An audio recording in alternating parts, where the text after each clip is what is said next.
आदाब, नमस्कार, सत श्री अकाल। आप देख रहे हैं यूपी 24 न्यूज।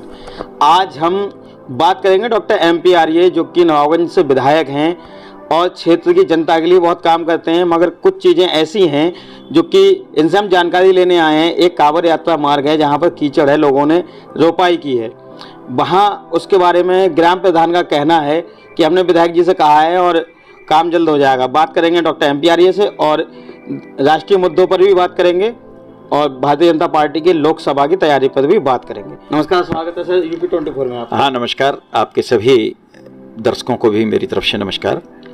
सर, जानना चाहेंगे जिस तरह से कांवड़ यात्रा निकल रही है, सावन का पवित्र माह चल रहा है, एक ऐसा मुद्दा सामने आया है खाईखड़ा गांव में, जहां बच्चे जो जा रहे हैं कीचड़ में होकर जा रहे हैं, कांवड़ यात्रा निकलने वाली है वहां पर और कीचड़ है, वहां लोगों ने धान की रोपाई कर विरोध जताया है।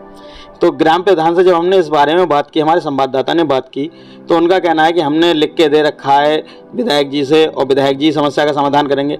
तो कैसे विधायक की जिम्मेदारी है, ग्राम प्रधान किस लिए बनाया जाता है? देखिए, ऐसा नहीं है, हम सब लोग मिलकर के विकास के कामों में लगे हैं, चाहे ग्राम प्रधान हो, ब्लॉक प्रमुख हो, विधायक हो या सांसद, सब लोग मिलकर के विकास के कामों में लगे हैं। ये बात बिल्कुल ठीक है कि सावन का पवित्र महीना है और कांवड़ यात्राएं भी निकल रही हैं, लेकिन इस समय कुछ समस्याएं भी हैं जिनसे पार पाने के लिए हम सब लोगों को मिलकर के काम करना पड़ रहा है। सबसे बड़ी समस्या इस समय हर घर नल से जल की जो योजना चल रही है, उससे गांव-गांव में जो खड़ंजे हैं, सीसी हैं, वो टूटे हुए हैं। बरसात चूँकि इस बार अच्छी हुई है, उस अच्छी बारिश की वजह से जहाँ तहाँ पर कीचड़ भी हो गया है। तो समस्याएं तो निश्चित रूप से हैं, लेकिन उनके समाधान के लिए जितना अधिकतम प्रयास हो सकता है हम सब लोग कर रहे हैं। क्या जो कांवड़ यात्रा निकलने वाली है खाईखड़ा गांव में, उससे पहले वहां साफ सफाई की व्यवस्था हो सकती है? जितनी हो सकती है मैं गांव के प्रधान जी से, पंचायत अधिकारी से और BDO से बात करूंगा कि जो भी वर्तमान में तुरंत समाधान हो सकता है वो करने का प्रयास करें। अब बात करें सर नवाबगंज विधानसभा क्षेत्र के और विकास की, तो इस समय मानसून चल रहा है, कई जगह खड़ंजे उखड़े हुए हैं, हर घर नल की जो आपने बात कही उसकी वजह से दिक्कतें तो हैं, लेकिन विकास कार्य भी हो रहा है। कुछ और विकास कार्य जो आपने पिछले इंटरव्यू में बताया था कि काम चालू है, तो उन पर कितना काम हुआ?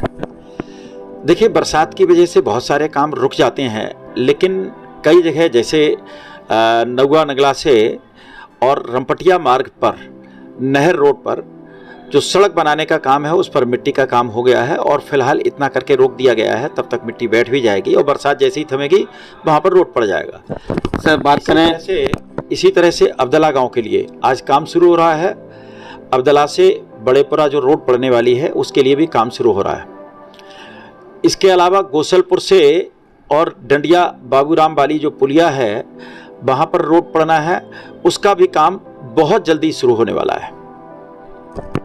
सर, और बात करें राष्ट्रीय मुद्दों की, तो इस समय एक बहुत बड़ा मुद्दा सामने आया हुआ है, NDA वर्सेस इंडिया, जो कल प्रधानमंत्री माननीय नरेंद्र सिंह मोदी ने जो करी थी मीटिंग एक, जिसमें NDA का पूरा कुनबा शामिल था।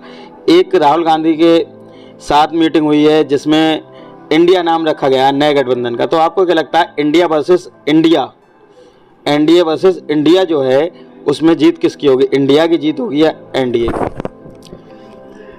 देखिए, ऐसा है कि नाम कुछ भी रखने से कोई अंतर नहीं पड़ने वाला है। गठबंधन वही है जो पहले था और आप समझ लीजिए ये जो गठबंधन है ना, वो ऐसा है जैसे मेंढक तोलना, कि एक बैठेगा तो एक कूदेगा, सबके हित आपस में टकराते हैं, इसलिए ये गठबंधन तो सफल होने वाला है ही नहीं।